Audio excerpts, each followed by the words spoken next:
Hello, नमस्ते, प्रणाम। कैसे आप सब? आशा करती हूँ आप सब बहुत अच्छे होंगे। मैं आप सबकी रश्मि स्वागत करती हूँ हमारे यूट्यूब चैनल रश्मि पांडे पे।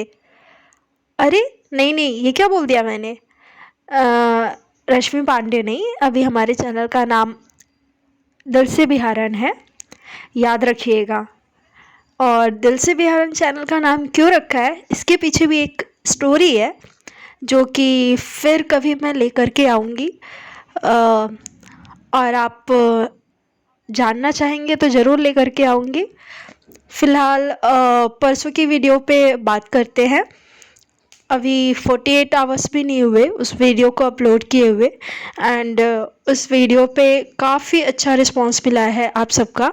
इसके लिए thank you so much. 285 views आ गए हैं उस पर, एंड 58 लाइक्स है। इस वीडियो ने 37 सब्सक्राइबर्स गेन किया है, जो कि बहुत अच्छी बात है। Thank you so much, keep supporting me. Please share कीजिए मेरे वीडियो को। अभी आज फिर मैं एक स्टोरी लेकर के आई हूँ, आशा करती हूँ ये भी आपको अच्छी लगेगी। तो आज की कहानी का शीर्षक है, कोई भी काम शुरू करने की कोई उम्र नहीं होती। रश्मि के मन में बहुत दिनों से कुछ चल रहा था। एक गृहिणी होने के साथ साथ वह अपनी ज़िंदगी में कुछ पैसा भी कमाना चाहती थी, परंतु गृहिणी होने के कारण न तो उसको कुछ ज्ञान था कि उसे क्या करना चाहिए और क्या नहीं। इसी कश्मकश में बैठी सोच रही थी कि क्या ऐसा करूं जिससे मैं घर भी चला पाऊं और पैसे भी कमा पाऊं। बड़ी ही गंभीरता और सोच विचार में बैठी हुई रश्मि ने सामने से रूबी को आते हुए देखा और आवाज़ देते हुए घर के अंदर बुलाया। रूबी, कहाँ से आ रही हो? रश्मि ने पूछा। बस यार, बेटी को स्कूल छोड़कर आ रही हूँ, रूबी ने रश्मि को जवाब देते हुए कहा। क्या हुआ, चुप से क्यों बैठी हो? सब ठीक तो है ना? रूबी ने रश्मि को गंभीरता से पूछा। हाँ रूबी, सब ठीक है, अच्छा चल रहा है। बस एक कमी हमेशा खलती है। जब घर के सारे काम निपटा कर बैठती हूँ तो खाली समय मुझे काटता है। मेरी पढ़ाई लिखाई सब मिट्टी में चली गई। और ऐसा कहते ही रश्मि बहुत भावुक हो गई। रश्मि, अपने आसपास के लोगों को देखो। श्रीमती राय ने आज से 4 साल पहले बच्चों को अंग्रेजी पढ़ाना शुरू कर दिया था। आज उनकी क्लास कितनी चलती है। कोई भी काम शुरू करने की कोई उम्र नहीं होती। तुम अपने सकारात्मक गुण देखो, तुम सोच विचार करो कि क्या काम तुम बहुत अच्छे से कर सकती हो और एक प्लान बनाकर उसे शुरू कर दो, रूबी ने रश्मि को समझाते हुए कहा, और वह चली गई। उस रात रश्मि को ठीक से नींद भी नहीं आई।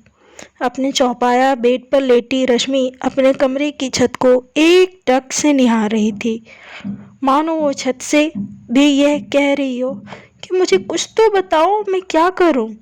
ऐसा सोचते सोचते रात बीत गई। अगला दिन होने पर उसने यह निष्कर्ष निकाला कि उसने कंप्यूटर के 3-4 कोर्स किए थे, परंतु अभी उसको थोड़ा थोड़ा याद है। वह कंप्यूटर के क्षेत्र में ही कुछ करेगी। तब उसको याद आया कि उसकी एक सहेली जो एक आईटी कंपनी में मैनेजर के पद पर कार्यरत है, वह उससे बात करेगी। बात करने से पहले उसको थोड़ा अटपटा तो लग रहा था, परंतु फिर उसको लगा कि आज नहीं किया तो फिर कभी नहीं होगा। रश्मि शिप्रा को फ़ोन मिलाते हुए, हेलो शिप्रा, मैं रश्मि, कुछ याद आया? रश्मि ने संकोच से कहा। हेलो, हाँ हाँ रश्मि, तुम्हें कैसे भूल सकती हूँ? हमेशा कंप्यूटर में तुमने ही तो मुझे पछाड़ा है। इतने साल कहाँ थी? शिप्रा ने बहुत प्यार से बात करते हुए कहा। बस शिप्रा, मैं बहुत दिनों से घर पर ही हूँ। अब मुझे कुछ कमाने का मन करता है। मुझे लगता है कि मुझे आत्मनिर्भर होना चाहिए। रश्मि ने शिप्रा से अपने विचार व्यक्त किए। रश्मि, तुम बिल्कुल सही दिशा में सोच रही हो। बताओ, मेरी कुछ मदद चाहिए? शिप्रा ने उत्तर देते हुए कहा। हाँ दोस्त, इसीलिए ही फ़ोन किया है। आज तुम मेरी गुरु बन जाओ, गुरु बिन ज्ञान कहाँ। रश्मि ने भावुक होते हुए कहा। तब शिप्रा ने अपनी कंपनी की तरफ से रश्मि के लिए एक ट्रेनिंग की व्यवस्था करवाई और अपनी ही कंपनी में पार्ट टाइम नौकरी दिलवाई, जिससे वो अपने घर का भी ध्यान रख सके और उसे घर से काम करने की पूरी अनुमति दिलवाई। रश्मि अपने ही क्षेत्र में काम शुरू करके बहुत खुश थी, बहुत दिल लगाकर काम कर रही थी और घर भी संभाल रही थी। जब उसे काम करते करते 1 महीना हो गया और उसकी पहली तनख्वाह आई, तो उसने कुछ पैसे मंदिर में चढ़ाकर 2 गिफ्ट भी लिए, एक रूबी के लिए और एक शिप्रा के लिए। रश्मि रूबी को गिफ्ट देते हुए, रूबी, ये गिफ्ट तुम्हारे लिए।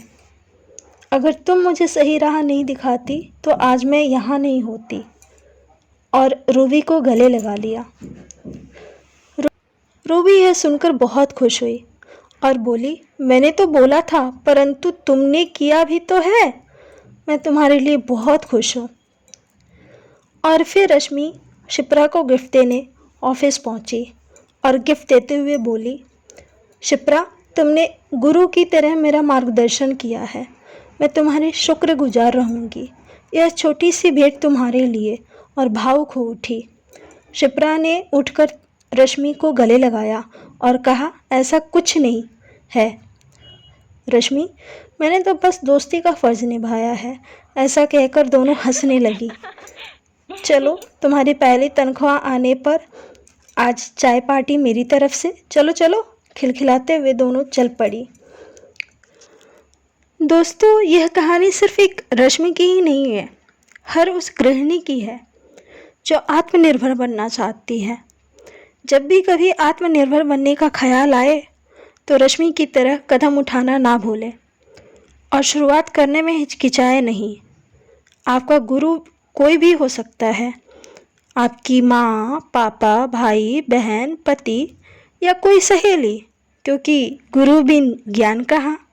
अगर आपको मेरा यह स्टोरी पसंद आया हो तो कृपया लाइक, शेयर और कमेंट कीजिएगा। त्रुटियों के लिए माफ़ी चाहती हूँ। Thank you so much, keep supporting me. अपना ख्याल रखिएगा, अपने घर वालों का ख्याल रखिएगा।